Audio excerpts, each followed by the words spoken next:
பேரன்புக்குரிய பெரியோர்களே, சகோதரர்களே, அல்லாஹ்வின் நல்லடியார்களே, அஹ்மதுல் முஸ்தபா முஹம்மதுல் முஜ்தபா கண்மணியம் பெருமானார் ரசூலே கரீம் ஸல்லல்லாஹு அலைஹி வஸல்லம் அவர்களுடைய மேலான உம்மத்தார்களே, புனிதமான இந்த ஜும்மா பெருநாளிலே அல்லாஹ் ரப்புனுடைய அருளும் அன்னலம் பெருமானார் ரசூலே கரீம் ஸல்லல்லாஹு அலைஹி வஸல்லம் அவர்களுடைய ஷஃபாஅத்தும் நம் அனைவருக்கும் கிடைக்கட்டுமாக. வாழும் காலமெல்லாம் உண்மை முஸ்லீம்களாக வாழ்ந்து உலகிலிருந்து விடைபெறும்போது பரிசுத்த மூமின்களாக அல்லாஹுவை சென்றடைகிற பாக்கியத்தை அல்லாஹ் நமக்கும் நம்முடைய குடும்பத்தினருக்கும் சந்ததிகளுக்கும் வழங்கி அருள் புரிவானாக. உடல் ஆரோக்கியத்தோடு, ஈமான் சலாமத்தோடு, இஃபத் சிஹத்தோடு வாழ்வதற்கான வாய்ப்புகளை அல்லாஹ் நமக்கு ஏற்படுத்துவானாக. பல்வேறுபட்ட பலா முசீபத்துகள், துன்பங்கள், துயரங்கள், மோசமான வியாதிகள், இது போன்ற வேதனைகள், சோதனைகள் இருந்து அல்லாஹ் நம்மையும் நம்முடைய சமுதாயத்தையும் பாதுகாப்பானாக.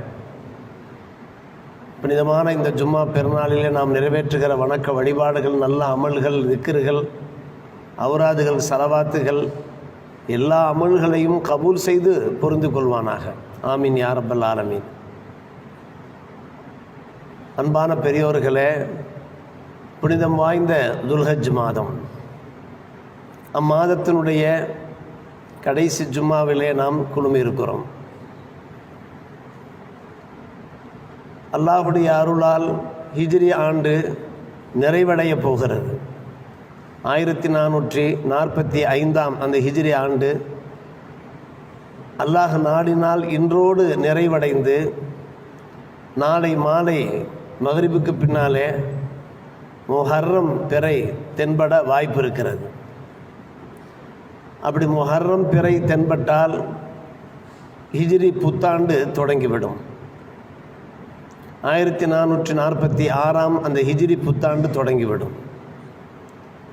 காலம் வெகு வேகமாக கரைந்து கொண்டிருக்கிறது, கடந்து கொண்டிருக்கிறது. நம்முடைய வாழ்நாள் ஆயுள் குறைந்து கொண்டிருக்கிறது.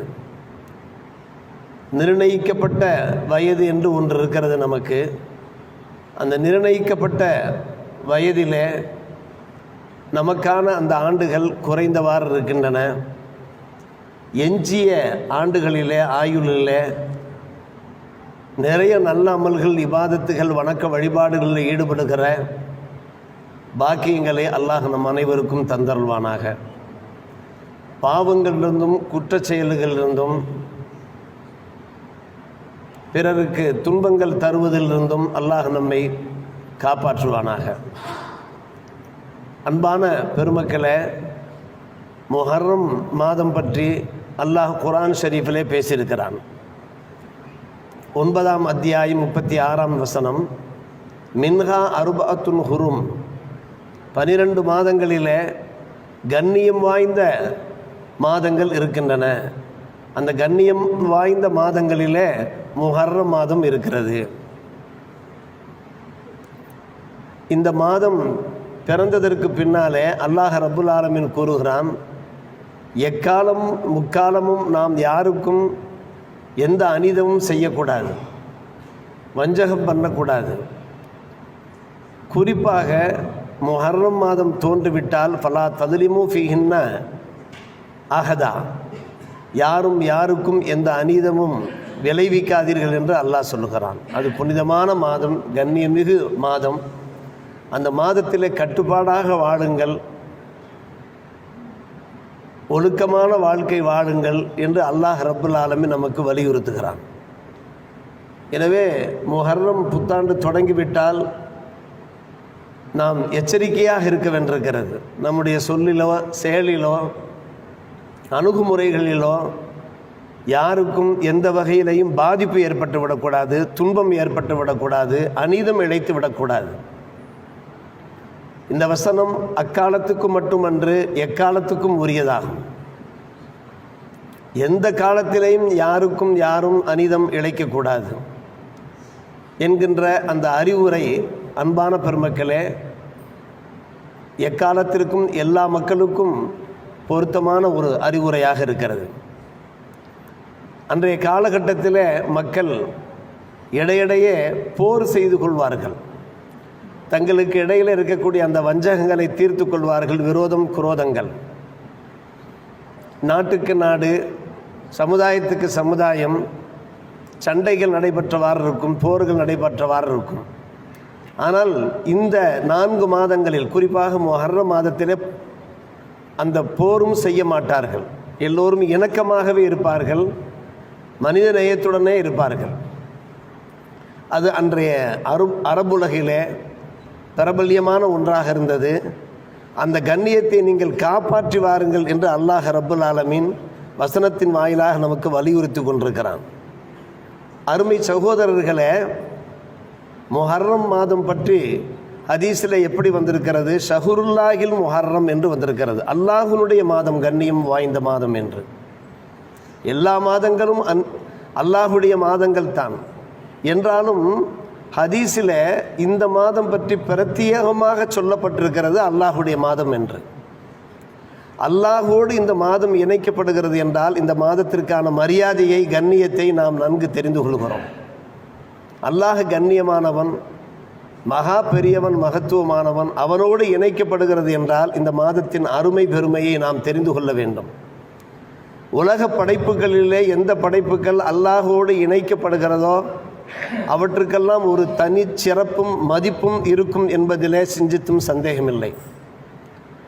மக்காவிலே வணக்க வழிபாடுகளிலே ஈடுபடுகின்ற அந்த காபத்துல்லா, அந்த காபத்துல்லாவை பற்றி காபத்துல்லா என்று மட்டும் சொல்லவில்லை, பைத்துல்லா என்று கூறுகிறார்கள், இறை இல்லம் என்று கூறுகிறார்கள். அந்த பைத்தை அல்லாஹோடு இணைத்து கூறுகிறார்கள். என்ன காரணம்? இந்த உலகத்தில் எத்தனை மாளிகைகள் இருந்தாலும் கூட, கோபுரங்கள் இருந்தாலும், எல்லாவற்றையும் விட ஒரு உயர்ந்த இல்லமாக அந்த இல்லம் இருக்கிறது. அந்த இல்லத்திற்கு ஈடாக எந்த ஒரு மாளிகையும் இருக்க முடியாது என்பதை உணர்த்தும் முகமாகத்தான் பைத்துல்லா. இறைமறை பற்றி குர்ஆனிலே காணப்படுவதாவது கலாமுல்லா, அல்லாஹுடைய பேச்சு. அல்லாஹோடு இந்த கலாம் இணைக்கப்படுகிறது, பொருத்தப்படுகிறது என்றால் அல்லாஹுடைய இந்த பேச்சுக்கு நிகராக எந்த ஒரு பேச்சும் இருக்க முடியாது.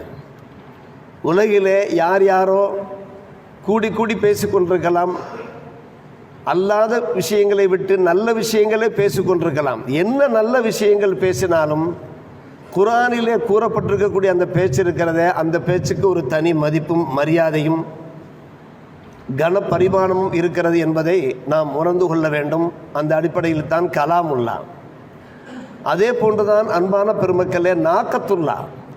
சாலிஹ் அலைஹிஸ்ஸலாம் அவருடைய காலகட்டத்தில் ஒட்டகை இருந்தது. அந்த ஒட்டகையை பற்றி குறிப்பிடும்போது நாக்கத்துல்லா, அல்லாஹுடைய ஒட்டகை என்று குர்ஆனிலே வஷம்சி வதுஹாவிலே எடுத்துரைத்திருக்கிறான். என்ன காரணம்? அந்த ஒட்டகை மூலமாக நிறைய அற்புதங்கள் விளைந்தன. அது ஒரு தனி வரலாறு. எனவே லட்சக்கணக்கான ஒட்டகைகளுக்கு மத்தியிலே அந்த ஒட்டகைக்கு ஒரு தனி மதிப்பும் மரியாதையும் இருக்கிறது என்பதை உணர்த்தும் முகமாக அல்லாஹ் நாக்கத்தல்லா, அல்லாஹுடைய ஒட்டகை என்று குறிப்பிட்டிருக்கிறான். இந்த வரிசையில் தான் அருமை சகோதரர்களே, பெரியோர்களே, இம்மாதம் குறித்து எம்பெருமானார் ரசூலே கரீம் ஸல்லல்லாஹு அலைஹி வஸல்லம் அவர்கள் எடுத்துரைக்கிற போது அஃதலு சியாமி பாத ரமதான் ஷஹுருல்லாஹில் முஹர்ரம் என்று சொன்னார்கள். இது ரமதானுக்கு பின்னாலே நாம் கடைபிடிக்கின்ற சிறப்பு வாய்ந்த நோன்பு எதுவென்று கேட்டால் அல்லாஹ்வுடைய புனித மாதமாகிய இந்த முஹர்ரம் மாதத்திலே நாம் கடைபிடிக்கின்ற நோன்பு என்று நபிகள் நாயகம் ஸல்லல்லாஹு அலைஹி அவர்கள் நவின்றார்கள். முஸ்லிம் ஷரீஃபிலே 1163ஆம் ஹதீஸாக இது பதிவு செய்யப்பட்டிருக்கிறது. இங்கே ஷஹுருல்லா என்று பெருமானார் ரசூலே கரீம் ஸல்லல்லாஹு அலைஹி அவர்கள் குறிப்பிடுகிறார்கள். 12 மாதங்களும் அது அல்லாஹுடைய மாதங்கள் தான், சிந்தித்தும் சந்தேகமில்லை. என்றாலும் இந்த மாதத்தினுடைய அருமையை, பெருமையை நாம் நன்கு விளங்கி கொள்ள வேண்டும், புரிந்து கொள்ள வேண்டும். இந்த மாதத்திலே நாம் கட்டுப்பாடாக வாழ வேண்டும். சொல்லால், செயலால், அணுகுமுறையால் என்பதற்காக வேண்டிய இவ்வளவு விஷயங்கள் நமக்கு எடுத்துரைக்கப்பட்டு கொண்டிருக்கிறது. பெருமானார் ரசூலே கரீம் ஸல்லல்லாஹு அலைஹி வஸல்லம் அவரிடத்தில் ஒரு நண்பர் வினா தொடுத்தார், யார் ரசூலல்லா, புனித ரமதானுக்கு பின்னாலே நான் எந்த மாதத்திலே நோன்பு நோற்பது சிறப்பு வாய்ந்தது என்று அவர் கேள்வி கேட்டார். ஐயு ஷஹரின். பெருமானார் ரசூலே கரீம் ஸல்லல்லாஹு அலைஹி வஸல்லம் அவர்கள் பதிலுரைத்தார்கள், ஃபஅமரனி அன் அசூம பாத ஷஹரி ரமதான், ரமதான் மாதத்திற்கு பின்னாலே நீங்கள் கடைபிடிக்க வேண்டிய சிறப்பு வாய்ந்த நோன்பு முஹர்ரம் மாதத்திலே இருக்கிறது என்று சொன்னார்கள். எனவே நீங்கள் நோன்பு நோற்பதாக இருந்தால் முஹர்ரம் மாதத்திலே நீங்கள் நோன்பு வையுங்கள். அது ஷஹருல்லாவாக இருக்கிறது, அல்லாஹ்வுடைய மாதமாக இருக்கிறது மட்டுமல்ல, அல்லாஹ் பலருக்கும் தௌபா செய்து மன்னிப்பு வழங்கியிருக்கிறான். அந்த மாதத்திலே தங்களுடைய பாவங்களை அல்லாஹ்விடத்திலே முறையிட்டு யார் வேண்டினார்களோ கெஞ்சினார்களோ அவர்களுக்கெல்லாம் அல்லாஹ் தௌபா செய்திருக்கிறான், பாவ மன்னிப்பு வழங்கியிருக்கிறான். ஒரு கூட்டத்திற்கும் தந்தான், மூசா அலைஹிஸ்ஸலாம் அவர்கள் அவருடைய கூட்டத்திற்கு. அதே போன்றுதான் யதூபு ஃபீஹி அலா கௌமின் ஆகர, கியாம நாள் பரிபந்தம் வரை யார் யாரெல்லாம் அந்த புனித மாதத்திலே தௌபா செய்கிறார்களோ எல்லோருடைய பாவங்களை மன்னிக்க அல்லாஹ் தயாராக இருக்கிறான் என்கின்ற நற்செய்தியையும் நபிகள் நாயகம் ஸல்லல்லாஹு அலைஹி வஸல்லம் அவர்கள் வெளியிட்டார்கள். அருமை சகோதரர்களே, பெரியவர்களே, எனவே நாம் நாளை இரவு மக்ரிபுக்கு பின்னாலே இன்ஷா அல்லாஹ் 29 பிறைகள் நிறைவு பெற்று முஹர்ரம் பிறை தென்பட வாய்ப்பு இருக்கிறது. அப்படி தென்பட்டு விட்டால் நாம் அந்த மாதத்தை கண்ணியப்படுத்த வேண்டும், புனிதப்படுத்த வேண்டும். இந்த மாதம் எந்த வகையிலெல்லாம் சிறப்பு பெற்றிருக்கிறது என்பதை இஸ்லாமிய சமுதாயம் நாம் முதலிலே தெரிந்து கொள்ள வேண்டும், விளங்கி கொள்ள வேண்டும். பெருமானார் ரசூலே கரீம் ஸல்லல்லாஹு அலைஹி வஸல்லம் அவர்கள் இந்த உலகத்தை விட்டும் பிரிகின்றார்கள். அவர்கள் பிரிகின்ற வரை இஸ்லாமிய ஆண்டு என்று எந்த ஆண்டும் இருக்கவில்லை. அந்தந்த காலத்தில் என்ன சம்பவங்கள் நடைபெறுமோ அந்த சம்பவங்களை அடிப்படையாக வைத்து ஆண்டு கணக்கிடப்பட்டு கொண்டிருந்தது. உதாரணமாக ஆமுல் ஃபீல், யானை ஆண்டெல்லாம் சொல்லப்பட்டது. காரணம், யானை படை புனித காபத்துல்லாவை தாக்க வந்த அந்த காலகட்டம் இருக்கிறதே, அது சரித்திரத்தில் இடம் பெற்றிருக்கக்கூடிய ஒரு காலகட்டம். எனவே ஆமுல் ஃபீல். பெருமானார் ரசூலே கரீம் ஸல்லல்லாஹு அலைஹி வஸல்லம் அவர்களுடைய அன்பு துணைவி இவ்வுலகிலிருந்து விடை பெற்றார்கள் அல்லவா, ஹதீஜா நாயகி ரலியல்லாஹு அன்ஹா அவர்கள். அந்த ஆண்டை ஆமுல் ஹுசுன், துக்க ஆண்டு என்று வர்ணிக்கப்பட்டது. இப்படி அந்தந்த காலத்திலே ஏதாவது முக்கியமான சம்பவங்கள் நிகழ்ந்திருக்குமானால் அந்த சம்பவங்கள் அந்த நிகழ்வுகளை மையமாக வைத்து அந்த ஆண்டு கணக்கிடப்பட்டு கொண்டிருந்தது. பெருமானார் ரசூலே கரீம் ஸல்லல்லாஹு அலைஹி வஸல்லம் காலகட்டத்திலேயும் அவர்களுக்கு பின்னால் கிட்டத்தட்ட 16 ஆண்டுகளிலே இவ்வாறு தான் கணக்கிடப்பட்டு கொண்டிருந்தது. உமர் ரலியல்லாஹு அன்ஹு அவர்கள் ஆட்சி பீடம் ஏறுகிறார்கள், ஹலீஃபாவாக பொறுப்பேற்கிறார்கள். அப்படி பொறுப்பேற்கிற போது இஸ்லாமிய சாம்ராஜ்யம் விரிவடைந்திருந்த அந்த காலகட்டத்தில் அவ்வப்போது உமர் ரலியல்லாஹு அன்ஹு அவர்கள் ஒவ்வொரு மாகாணத்திற்கும் கடிதங்கள் அனுப்புவார்கள். அந்த கடிதங்கள் வாயிலாக அரசாங்க கட்டளைகளை வெளிப்படுத்துவார்கள். உங்களுடைய மாகாணங்களிலே, உங்களுடைய பிரதேசங்களிலே ஷரியத்துடைய சட்டங்களை நீங்கள் இவ்வாறெல்லாம் நடைமுறைப்படுத்த வேண்டும், அமல்படுத்த வேண்டும் என்கின்ற அந்த கவர்மெண்ட் உத்தரவுகள் பிறப்பிக்கப்பட்டு கொண்டே இருக்கும்.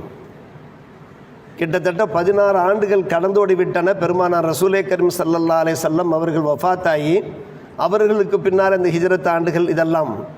அப்போதுதான் அங்கே அன்பான பெருமக்களே, அந்த ஆண்டு கணக்கு என்பது இல்லாமல் இருந்தது, தேதி கணக்கு என்பதும் இல்லாமல் இருந்தது. பொதுவாக மட்டும் உத்தரவுகள் பிறப்பிக்கப்பட்டு கொண்டிருந்தது. இதனால் அந்த மாகாண கவர்னர்கள், ஆட்சியர்களுக்கு மத்தியில் ஒரு குழப்பம் ஏற்பட்டது. ஹலீஃபா அவர்கள் பல்வேறுபட்ட உத்தரவுகளை பிறப்பிக்கிறார்கள், மாதத்தை குறிப்பிடுகிறார்கள். ஷாபான் மாதம், சஃபர் மாதம் என்றெல்லாம் மாதத்தை குறிப்பிடுகிறார்கள். எந்த ஆண்டினுடைய மாதம் என்பது விளங்காமல் இருந்தது. வருடக்கணக்கு வேண்டுமா இல்லையா? இப்போது நாம் வருடக்கணக்கை வைத்துத்தானே நாம் தேதியை நிர்ணயம் செய்கிறோம். 2024, 1445 என்று நாம் இறுதி செய்கிறோம், முடிவு செய்கிறோம். அப்போது அந்த வருடக்கணக்கு இருக்கவில்லை, மாத கணக்கு இருந்தது. எனவே ஷாபான் என்கின்ற மாதம் இருந்தது, ஆனால் வருடம் இல்லை. மாகாண கவர்னர்களுக்கு குழப்பம் ஏற்பட்டது. இந்த மாதம் எந்த வருடத்து மாதம்? கடந்துவிட்ட வருடத்தினுடைய ஷாபான் மாதமா, நிகழும் ஆண்டினுடைய ஷாபானா, வரும் ஆண்டினுடைய ஷாபானா. இந்த குழப்பம் நிலவிய போதுதான் அபு முசல் அஷரி ரதியல்லாஹு அவர்கள் போன்ற சத்திய தோழர்கள், அவர்கள் மிகப்பெரிய பொறுப்பில் அலங்கரித்து கொண்டிருந்தவர்கள், உமர் ரலியல்லாஹு அவர்களுக்கு கடிதம் அனுப்புகிறார்கள். எத்தியனா மின்க குத்துபுன் லைஸ ஃபீஹா தாரீஹ், தாரீஹ் இல்லாத, தேதி இல்லாத கடிதங்கள் ஹலீஃபா அவர்களே உங்களிடமிருந்து எங்களுக்கு வந்தவாறு இருக்கிற தேதி வேண்டுமே, எந்த வருடம் எந்த தேதி என்கின்ற ஒரு மதிப்பீடு வேண்டுமே என்று அவர்கள் கேட்டுக்கொண்டார்கள். உமர் ரலியல்லாஹு அவர்கள் அப்போதான் சுதாரிக்கிறார்கள். அவ்வளவு காலமாக இஸ்லாத்தை பரப்ப, இஸ்லாத்தை பாதுகாக்க, முஸ்லிம்களுக்கு மத்தியிலே இஸ்லாத்தை பரப்புரை செய்ய, இது போன்ற சமுதாய பணிகளிலே, மார்க்க பணிகளிலே ஈடுபட்டு கொண்டிருந்த, அதிலேயே மூழ்கி போயிருந்த உமர் ரலியல்லாஹு அவர்களுக்கு இந்த லெட்டர் இருக்கிறதே அது ஒரு முக்கியமான லெட்டராக தென்பட்டது. சத்திய சஹாபிகளை அழைத்தார்கள். நாம் ஏதாவது ஒரு வருடத்தை நிர்ணயம் செய்ய வேண்டும், எந்த வருடத்தில் நிர்ணயம் செய்யலாம் என்று சத்திய சஹாபிகளை அழைத்து ஆலோசனை கேட்டார்கள். எல்லாம் ஆலோசனை அடிப்படையில் தான் நடைபெறும். பெருமானார் ரசூலே கரீம் ஸல்லல்லாஹு அலைஹி வஸல்லம் காலகட்டத்திலேயும் மஷூரா நடைபெற்றிருக்கிறது. 4 குலஃபா உள்ளிட்ட அடுத்தடுத்த அந்த இஸ்லாமியர்கள் ஆட்சியாளர்கள் காலகட்டத்திலேயுமே மஷூரா நடைபெற்றிருக்கிறது. இன்றைக்கும் எத்தனையோ மஷூராக்களுக்கு மத்தியில் தான் நாம் சில தீர்மானங்களை நிறைவேற்றுகிறோம். அந்த தீர்மானங்களில் தான் நமக்கு வெற்றி இருக்கிறது, ஜெயம் இருக்கிறது, இறை பொருத்தம் இருக்கிறது என்பதை நாம் விளங்கி வைத்திருக்கிறோம். அப்படி மஷூரா செய்தபோது, உமர் ரலியல்லாஹு அன்ஹு மஷூரா செய்தபோது சத்திய சஹாபிகள் ஒவ்வொருவரும் ஒவ்வொரு ஆலோசனை சொல்லுகிறார்கள். சில நண்பர்கள் சொல்லுகிறார்கள், நபி ஸல்லல்லாஹு அலைஹி வஸல்லம் பிறப்பை மையமாக வைத்து நாம் வருட கணக்கை நிர்ணயம் செய்யலாம் என்று கூறுகிறார்கள். எந்த ஆண்டு எம்பெருமானார் ரசூலே கரீம் ஸல்லல்லாஹு அலைஹி வஸல்லம் அவர்கள் இவ்வுலகில் ஜனித்தார்களோ அந்த ஆண்டை நாம் கணக்கில் ஏற்றுவோம் என்று சொன்னார்கள். ஆனால் உமர் ரலியல்லாஹு அன்ஹு அவர்களுக்கு அதில் உடன்பாடு ஏற்படாததற்கு என்ன காரணம் என்று கேட்டால், இது கிறித்துவர்களுடைய நடைமுறை. கிறித்துவர்கள் என்ன செய்கிறார்கள், ஈசா அலைஹிஸ்ஸலாம் அவர்களுடைய அந்த பிறப்பை மையமாக வைத்து அந்த ஈசவி ஆண்டு, ஆங்கில ஆண்டை அவர்கள் நிர்ணயித்திருக்கிற காரணத்தினாலே, இது கிறித்துவர்களுடைய தழுவலாக இருக்கிற காரணத்தினாலே பெருமானார் ரசூலே கரீம் ஸல்லல்லாஹு அலைஹி வஸல்லம் அவர்கள் நம்மை எச்சரிக்கை செய்திருக்கிறார்கள். பிற சமுதாயத்தோடு நீங்கள் ஒப்பாகக்கூடாது என்று எச்சரிக்கை செய்திருக்கிறார்கள். எனவே அந்த சமுதாயத்தோடு நாம் ஒப்பாகக்கூடாது. மன் தஷப்பஹ பிகௌமின் ஃபஹுவ மின்ஹும். ஒருவர் ஒரு சமுதாயத்தோடு இணைந்து போகிறார் என்றால், இணைவது என்றால் என்ன அர்த்தம், அந்த சமுதாயத்தினுடைய கலாச்சாரங்கள் அடிப்படையில் வாழ்கிறார் என்றால் அவர் அந்த சமுதாயத்தை சார்ந்தவர் என்றார்கள் நபிகள் நாயகம் ஸல்லல்லாஹு அலைஹி வஸல்லம். எனவே தான் நாம் பல்வேறுபட்ட நடவடிக்கைகளை நீங்கள் இவ்வாறு செய்ய வேண்டாம் என்று பரிமாறிக்கொள்கிறோம். அந்நியர்கள், முஷ்ரிக்கீன்கள், குஃபார்கள், யகூதிகள், நசாராக்கள், அவர்களிடத்தில் சில கொள்கைகள், கோட்பாடுகள், ஐதீகங்கள் இருக்கும். அந்த ஐதீகங்களை நாம் பின்பற்றவே கூடாது. இஸ்லாத்திற்கென்று, ஷரியத்திற்கென்று தனி கோட்பாடுகள் இருக்கின்றன, வழிபாடுகள் இருக்கின்றன. அந்த பாட்டையில் தான் நாம் செல்ல வேண்டும் என்கிற காரணத்தினால்தான், உதாரணத்திற்கு நாம் சொல்வதாக இருந்தால், பட்டாசு வெடிக்காதீர்கள் நாம் கூறுகிறோம். மையத்தை தூக்கி செல்லும் போதும் பட்டாசு வெடிப்பார்கள். அதே போன்று கல்யாணம் காட்சிகளின் போதும் பட்டாசு வெடிப்பார்கள். இது பிற மத கலாச்சாரம். எனவே அந்த கலாச்சாரத்தை நீங்கள் பின்பற்றாதீர்கள் என்று நாம் பேசுகின்றோம். காரணம், பெருமானார் ரசூலே கரீம் ஸல்லல்லாஹு அலைஹி வஸல்லம் அவர்கள் அதை எச்சரிக்கை செய்திருக்கிறார்கள் என்கிற அடிப்படையில். இது போன்று பல விஷயங்கள் இருக்கிறது, நாமே யோசித்துக் கொள்ளலாம். அன்பான பெருமக்களே, இது கிறித்துவர்களுடைய தழுவலாக இருக்கிற காரணத்தினாலே நபியின் பிறப்பை நாம் எடுத்துக்கொள்ளக்கூடாது. காரணம், அன்றைய காலகட்டத்தில் அதில் மிகவும் உஷாராக இருந்தார்கள். புகாரி ஷரீஃபிலே காணப்படுகிற ஒரு விஷயம், பெருமானார் ரசூலே கரீம் ஸல்லல்லாஹு அலைஹி வஸல்லம் அவர்கள் ஹைபர் போருக்கு சென்று கொண்டிருக்கிற போது அங்கே ஒரு மரத்தை பார்க்கிறார்கள், தாத்து அன்வாத், இலந்தை மரம். அங்கே முஷ்ரிக்கீன்கள் தங்களுடைய வாள்களை தொங்க விட்டிருக்கிறார்கள். அவர்களுடைய ஐதீகம் எப்படி இருந்தது என்று கேட்டால், அந்த தாத்த அன்பாத் இலந்தை மரத்திலே வாள்களை தொங்கவிட்டு போருக்கு சென்றால் போரில் வெற்றி கிடைக்கும் என்று அவர்கள் நம்பினார்கள். மரத்திற்கு, என்ற அரச மரத்திற்கு இப்போது மதிப்பு தருவது போன்று அந்த மரத்திற்கு ஒரு பரிமாணத்தை தந்து கொண்டிருந்தார்கள். நண்பர்கள் கேட்டார்கள், யார சொல்ல இது போன்று எங்களுக்கும் ஒரு மரத்தை ஏற்பாடு செய்யுங்களேன், அது ஒரு ராசியான ஒரு மரமாக இருக்குமே, நாங்களும் அந்த மரத்தை கொண்டாடுவோமே என்று சில சஹாபிகள், யார் ரசூலல்லாஹ் இஜஅல்லனா தாத்து அன்வாத்தின் கமாலகும் தாத்து அன்வாத்தின் என்று கேட்டார்கள். பெருமானார் ரசூலே கரீம் ஸல்லல்லாஹு அலைஹி அவர்கள் அதிர்ச்சி அடைந்தார்கள், ஆச்சரியப்பட்டார்கள். நீங்கள் என்ன கேள்வி கேட்கிறீர்கள்? மூசா அலைஹிஸ்ஸலாத்து வஸ்ஸலாம் அவர்களை பார்த்து மூசா அலைஹிஸ்ஸலாம் அவருடைய கௌமு கேட்ட கேள்வி போன்றிருக்கிறது. அந்த கௌமு என்ன கேட்டார்கள்? எங்களுக்கு ஒரு கடவுளை நீங்கள் ஏற்படுத்துங்கள் என்று சொன்னார்கள். கடவுள் யார்? ஏக இறைவன் தான். அந்த ஏக இறைவனுக்கு அப்பால் நீங்கள் ஒரு கடவுளை ஏற்படுத்துங்கள் என்று சொல்லியது போன்றல்லவா நீங்கள் என்னிடத்தில் பேசிக் கொண்டிருக்கிறீர்கள்? நீங்கள் முன்னோர்களுடைய, அதாவது இவர்கள் போன்றோருடைய அந்த கலாச்சாரத்தை, சுன்னத்துகளை நீங்கள் பின்பற்ற பார்க்கிறீர்களா? அது நல்லதல்ல என்றார்கள் நபிகள் நாயகம் ஸல்லல்லாஹு அலைஹி வஸல்லம் அவர்கள். காரணம், அது போன்ற ஒரு மரத்திலே தங்களுடைய வாள்களை தொங்கவிட்டால் அதிலே ஒரு ராசி கிடைக்கும், போரிலே வெற்றி கிடைக்கும் என்பதெல்லாம் அது ஒரு மாயை. அன்பான பெருமக்களே, நாம் மிகவும் கவனமாக இருக்க வேண்டியிருக்கிறது. நாம் உண்ணுகின்ற உணவாக இருக்கட்டும், உடுத்துகின்ற உடுப்புகளாக இருக்கட்டும், நம்முடைய வீட்டு குடும்ப நிகழ்ச்சிகளாக இருக்கட்டும், எதுவானாலும் சரி அந்நிய கலாச்சாரத்தை நாம் பின்பற்றிவிடவே கூடாது. போஸ்டர்கள் ஒட்டுவது, அந்த போஸ்டர்கள் நடிகர்களுடைய படங்களை கொண்டு வருவது, இதய தெய்வம் என்று வர்ணிப்பது, கீழே நம்முடைய பேர்களை அதில் பதிவு செய்து கொள்வது, இது யாருடைய கலாச்சாரம்? இதெல்லாம் அந்நிய கலாச்சாரம். இதற்கும் இஸ்லாத்திற்கும் எந்த ஒரு சம்பந்தமும் இல்லை. அருமை பெருமக்களே, சகோதரர்களே, இதை தாண்டித்தான் நபிகள் நாயகம் ஸல்லல்லாஹு அலைஹி அவர்கள் புனித மதீனா வருகை தருகிறார்கள். அங்கே வருகை தந்தபோது யகூதிகளை பார்க்கிறார்கள். ஒரு குறிப்பிட்ட நாளிலே நோன்பு நோக்கிறார்கள். என்ன இந்த நாள் என்று கேட்கிறார்கள். இதான் ஆஷூரா நாள் என்று கூறுகிறார்கள். எதற்காக இந்த நாளிலே நீங்கள் நோன்பு நோக்கிறீர்கள் என்று கேட்டபோது, இந்த நாள் எங்களுக்கு ஒரு மகிழ்ச்சியான நாள், நாங்கள் கொண்டாடுகின்ற நாள். காரணம், இந்த நாளில் தான் மூசா அலைஹிஸ்ஸலாம் அவர்களையும் அவர்களுடைய சமுதாயத்தையும் அல்லாஹ் ரப்புல் ஆலமீன் ஃபிரௌனுடைய அந்த கொடுங்கோலர்களிடமிருந்து அல்லாஹ் காப்பாற்றினான். அதன் காரணமாக மூசா அலைஹிஸ்ஸலாம் அவர்கள் நன்றிக்காக அவர்களே நோன்பு நோற்றார்கள். அவர்கள் இவ்வுலகிலே இருந்து மறைந்து பன்னெடும் காலம் ஆகிவிட்டாலும் கூட மூசா அலைஹிஸ்ஸலாம் அவர்களுடைய அந்த சுன்னத்தை நாங்கள் பின்பற்றி நாங்கள் நோன்பு நோற்றிருக்கிறோம் என்று மதீனத்து யகூதிகள் பதில் உரைத்த போதுதான் பெருமானார் ரசூலே கரீம் ஸல்லல்லாஹு அலைஹி அவர்கள் சத்திய சஹாபியிடத்திலே சொன்னார்கள், ஃபநஹ்னு நஸூமுனஹு ஃபநஹ்னு அஹக்கு அவுலா பி மூசா மின்கும்.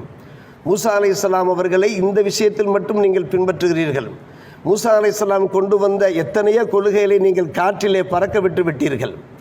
மூசா அலைஹிஸ்ஸலாம் அவர்களுடைய அந்த சுன்னத்தை பின்பற்றுவதற்கு நாங்கள் மிகவும் தகுதி வாய்ந்தவர்கள் என்று சொன்ன நாயகம் அவர்கள் நோன்பு நோக்க ஆரம்பித்தார்கள். இது நல்ல விஷயம் என்கிற அடிப்படையில் நோன்பு நோக்க ஆரம்பித்தது மட்டுமல்ல, அவர்களை நாம் அப்படியே தழுவி நடந்தோம் என்கின்ற நிலை வந்துவிடக்கூடாது என்பதற்காக வேண்டி நண்பர்களை பார்த்து சொன்னார்கள், ஹாலிஃபுல் யஹூத, யகூதிகளுக்கு நீங்கள் மாறு செய்யுங்கள், சூமு கபலகு அவு பாதகு யௌமா என்று சொன்னார்கள். ஆஷுரா நாளுக்கு முன்போ பின்போ ஒரு நாள் சேர்த்து நீங்கள் நோன்பு வையுங்கள். அந்த நாளில் மட்டும் நீங்கள் நோன்பு நோற்றீர்கள் என்றால் யகூதிகளுடைய அந்த பழக்கத்தை நீங்கள் கடைபிடிக்கிறீர்கள் என்று ஆகக்கூடாது.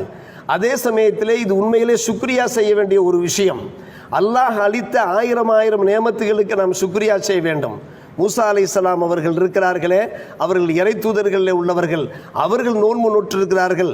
எனவே நாம் அவர்களை பின்பற்றுகிறோம், இறை தூதர்களை பின்பற்றுகிறோம், நோன்பு வையுங்கள் என்று சொல்லிவிட்டார்கள் பெருமானார் ரசூலே கரீம் ஸல்லல்லாஹு அலைஹி வஸல்லம்.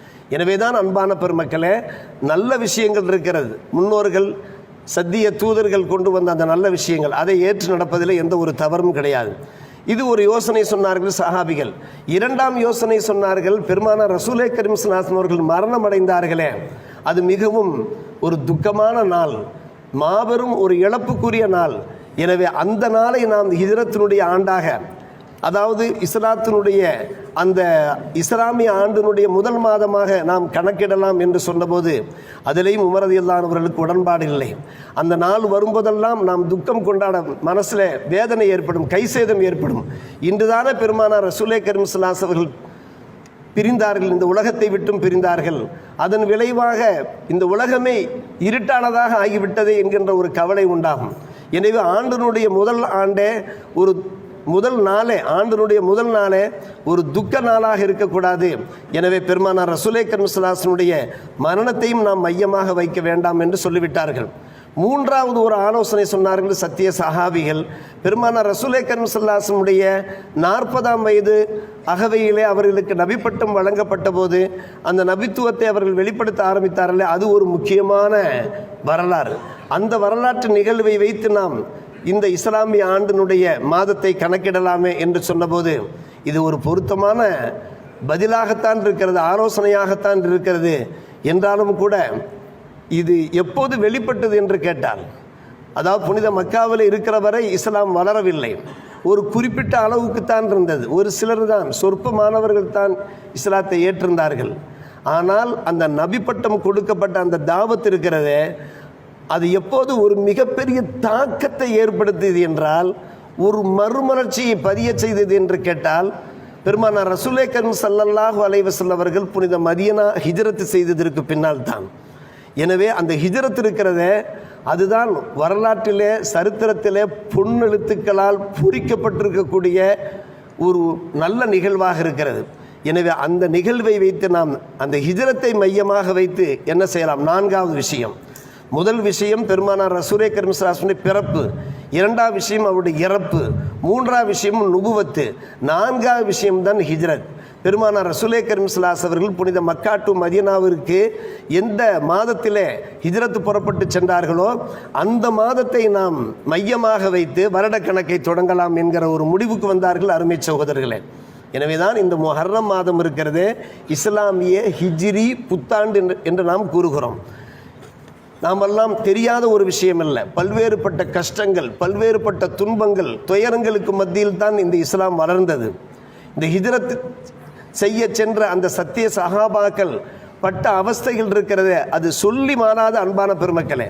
அந்த ஹிஜ்ரத்துடைய வரலாற்றை எல்லாம் நாம் ஒருபோதும் மறக்கவே முடியாது.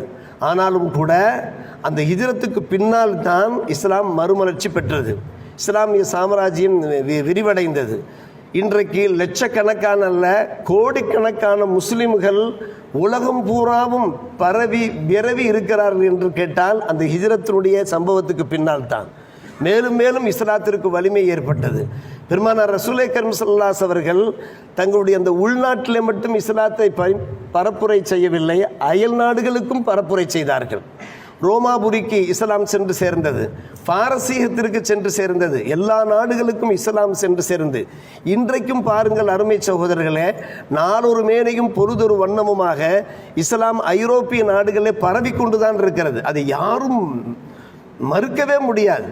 காரணம், இன்றைக்கு பலஸ்தீனிலே இவ்வளவு பெரிய பிரச்சனைகள், இந்த பிரச்சனைகளை தாங்கி கொண்டு ஈமானிலே, இஸ்லாத்திலே, தீனிலே இவர்கள் இவ்வளவு வலிமையாக இருக்கிறார்கள் என்றால் ஐரோப்பிய நாட்டு மக்கள் சர்ச் பண்ணுகிறார்கள், அப்படி என்னதான் இருக்கிறது இந்த இஸ்லாத்திலே பண்ணி நூற்றுக்கணக்கான பேர் தினமும் இஸ்லாத்தில் இணைந்து கொண்டிருக்கிறார்கள். அவர்களை தடுப்பது கிடையாது. காரணம், தடுக்கின்ற அந்த சட்டம் அவர்களிடத்திலே கிடையாது.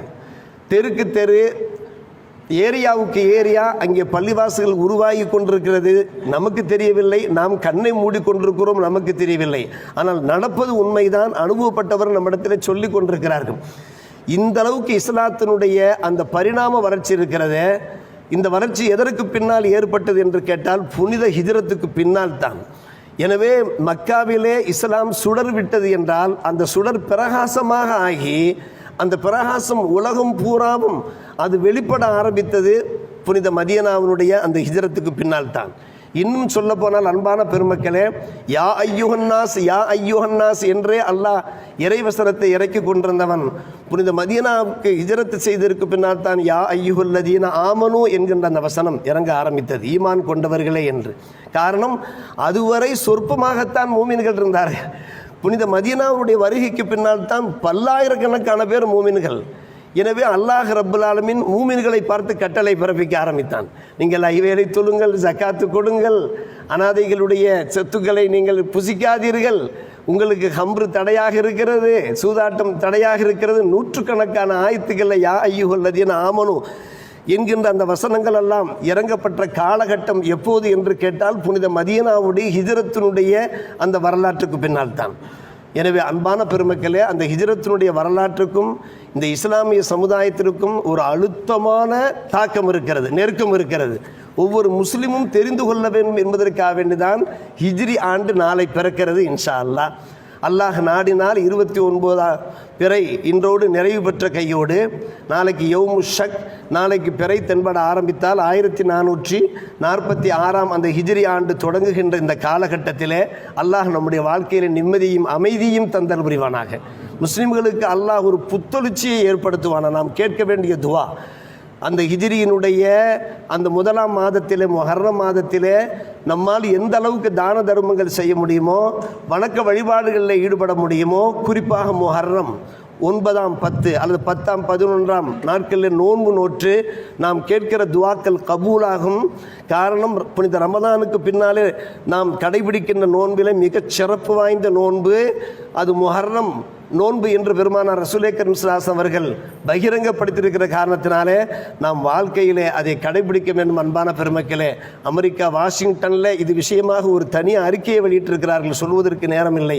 அதாவது இன்னும் கொஞ்சம் காலம், இந்த 2024 அல்ல 30ஆம் ஆண்டிலே 25% முஸ்லீம்கள் உருவாகி விடுவார்கள். மொத்த மக்களிலே, உலக மக்களிலே, ஒட்டுமொத்த மக்களிலே 25% மக்கள் முஸ்லீம்களாக இருப்பார்கள் என்று அமெரிக்காவிலே வாஷிங்டனிலிருந்து ஒரு அறிக்கை வெளியாக இருக்குது. இதுக்கெல்லாம் காரணம் இந்த ஹிஜ்ரத்து தான் என்று அவர்கள் மையப்படுத்துகிறார்கள், காரணம் காட்டுகிறார்கள். நாம் நம்முடைய வாழ்க்கை எப்படி கட்டமைக்கப்பட்டிருக்கிறது என்று பாருங்கள். நம்முடைய முன்னோர்கள் நமக்காக எப்படி உழைத்திருக்கிறார்கள், பாடுபட்டிருக்கிறார்கள், தியாகங்கள் செய்திருக்கிறார்கள். நாம் இந்த தியாகங்களை எப்படி புரிந்து கொள்ள வேண்டும், இந்த இஸ்லாத்தை நாம் எப்படி கடைபிடிக்க வேண்டும், அதை பாதுகாக்க வேண்டும் என்பதெல்லாம் விளங்கி வாழ்வதற்கு நாம் முயற்சி எடுத்துக்கொள்வோமாக. இந்த தீனுல் இஸ்லாம் பிரகாரம் கடைசி வரை வாழ்ந்து உத்தம சத்திய மூமின்களாக அல்லாஹ்வை சென்றடைய முயற்சிப்போமாக. அல்லாஹ் நல்ல புரிவானாக. வாஹிர் தாவானா அல்ஹம்துலில்லாஹி ரப்பில் ஆலமீன்.